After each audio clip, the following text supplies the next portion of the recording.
Pas mal de choses intéressantes, c'est Ducati. On a notamment la Multistrada V4 RS, trail routier sportif de 180 chevaux, des déclinaisons anniversaires de la Panigale V4 SP2, 30e anniversaire 916, ça c'est un peu pour les fétichistes, mais alors s'il y a bien... D'ailleurs, un aparté. Il progresse. C'est un anniversaire pour souhaiter l'arrivée de la 916 en 94. La moto anniversaire, il n'y a aucune le coloris correspond pas du tout à le modèle. Non, par contre, tu as les logos et les petits trucs. En fait, ça a été. Si, ils ont repris les pattes historiques. Ça ressemble pas à la 916 de 94. Mais en fait, ils les ont modernisés. Ah, d'accord. Donc, en fait, le logo du 1 de Carl Fogarty qui gagne le titre en 94 a été repris, mais un petit peu redessiné. Oui. T'as le petit truc avec la couronne dorée, machin. On est dans la branlette. Mais en tout cas.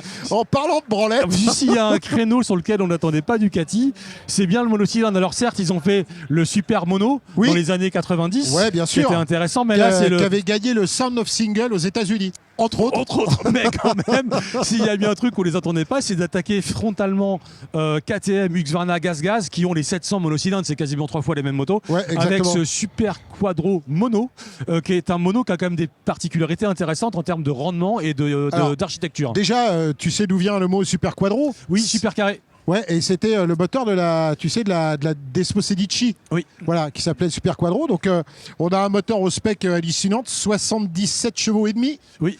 Alors, il n'y a pas le couple parce que. Alors... Si, 64 Nm, c'était plutôt moins. Plutôt moins que chez les KTM, parce qu'elles sont à 73 à des régimes plus bas. Ouais. Par contre, la puissance maxi des KTM, c'est 73 chevaux à 8000 tours. Donc là, on est à 77 à 9750 tours, avec un régime maxi à 10 250. Sur un mono de série, ça n'a jamais été vu. Et je pense qu'on est loin du caractère de ma Bullet 500. Ouais, c'est sûr. Et tout ça emballé avec 151 kg de poids total. Alors, très italien, poids total en marche, mais sans le carburant. Je vous laisse réfléchir là-dessus. Donc il y a l'huile, il y a l'eau, il y a de l'air dans les pneus, mais il n'y a pas l'essence. Il n'y a pas l'essence. Voilà. Mais c'est un poids en ordre de marche. Donc voilà, et ce moteur, ce qui est sympa, c'est que Ducati nous a fait un éclaté animé. Donc si vous voulez, je vais vous expliquer pourquoi il prend 10 000 tours. Voilà. Avant d'aller sur le moteur, quelques derniers détails. Il y a plein d'électronique, comme depuis très longtemps sur les Ducati, notamment plusieurs niveaux. Je crois qu'il y a 4 niveaux de réglage de l'ABS. Donc tu peux rentrer en mode super motard ou super connard. Contrôle de la glisse. Avec la glisse, machin, c'est géré. Tu as contrôle de traction, anti-wheeling, plusieurs cartographies moteur. Le tableau de bord est assez basique. C'est un truc. C'est une toute petite on dirait languette, un truc de CRF 300. Tu vois ce que je veux dire. Après, il n'y a pas la place de faire mieux. Monochrome en plus. Mais en tout cas, sur l'électronique, on est à bloc pour un vrai usage dans toutes les caractéristiques du pilotage un peu violent en type super motard. Et maintenant, Axel, vas-y, on va se déplacer avec Fred qui est derrière et qui commence à fatiguer à l'issue de cette dure journée de salon pour aller voir le moteur. Voilà le Super Quadro mono. Alors, monocylindre moderne. Donc, évidemment, on a devant un balancier d'équilibrage qu'on voit ici, qui est contrarotatif au vilebrequin. Ensuite, sur le côté, on peut voir le vilebrequin. Regarde la bielle extra courte. La bielle, elle est grande comme ça. Voilà, avec un énorme piston parce qu'on est à plus de 100 mm d'alésage. On est à 116. 116, pour rappel, c'est la valeur de la Panigale V2 1299. Donc on est sur des moteurs avec un rendement incroyable qu'ils ont répliqué sur ce monocylindre. Il y a aussi 2 pompes à huile, une qui aspire, une qui refoule. Voilà, parce que c'est un carter demi-sec. Bien sûr. Et surtout, on voit le principe de distribution par Desmo. Donc en fait, pourquoi il peut prendre des régimes assez affolants ? C'est qu'en fait, on a un système de rappel des soupapes. C'est-à-dire qu'on a un système qui évite l'affolement, puisque une cam vient carrément ramener la soupape pour la fermer. Donc on a plus d'emballement de soupape. Voilà pourquoi il prend plus de 10 000 tours et voilà pourquoi il crache 77 chevaux et demi. Grâce à ça, ensuite, double arbre à cam en tête. On a un arbre intermédiaire qui fait tourner les 2 arbres à cam. Injection, embrayage classique, multidisque à bain d'huile. Moteur hyper moderne.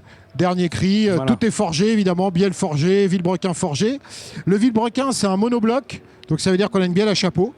Et le piston forgé. Voilà pour l'essentiel. Dernier mot sur le moteur. En fait, c'est un moteur dont les specs font peur. Tu dis un truc pareil, je vais rapidement le prendre dans la gueule. Or, en fait, là où KTM fait des entretiens tous les 10 000, Ducati pousse la vidange tous les 15 000. Moi, j'ai envie de dire que si tu t'en sers un peu violemment, il faut peut-être quand même faire plus fréquemment que ça. 15 000.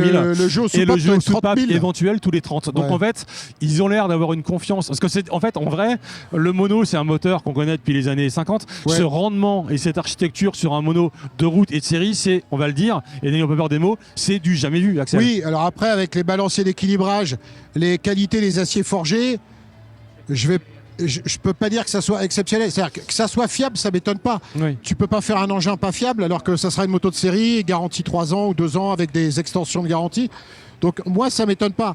Après, ce qui m'étonne, c'est les kilométrages moyens. Je veux dire, la première qui aura 30 000 km, ça sera dans 10 ans, quoi. Non, parce qu'ils vont t'en filer une en longue durée et avec la selle en bois, tu vas te faire tanner le cul toute l'année prochaine pour rouler avec cette moto. Voilà. Après, quel est le marché de ce genre d'engin ? Des connards. Mais nous, on aime bien ça.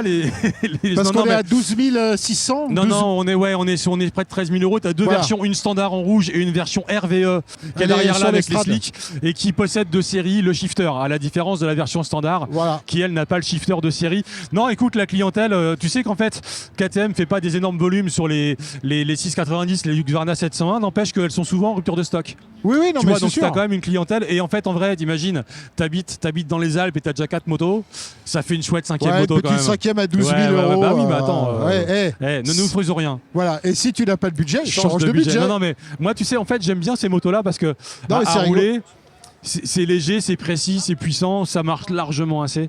Et c'est que du fun, quoi. Donc je suis plutôt fan de ces trucs-là. Bravo à Ducati de sortir une moto totalement à contre-courant. Voilà, exactement. Et totalement, du coup, indispensable. Voilà. Vous nous dites dans les commentaires ce que vous pensez de ce monocylindre qui prend 10 250 tours. Seriez-vous prêt à mettre 13 000 euros dans un monocylindre de route? On en reparle, on vous répond dans les commentaires. Merci à nouveau à Fred à la technique qui se tape toutes ces vidéos.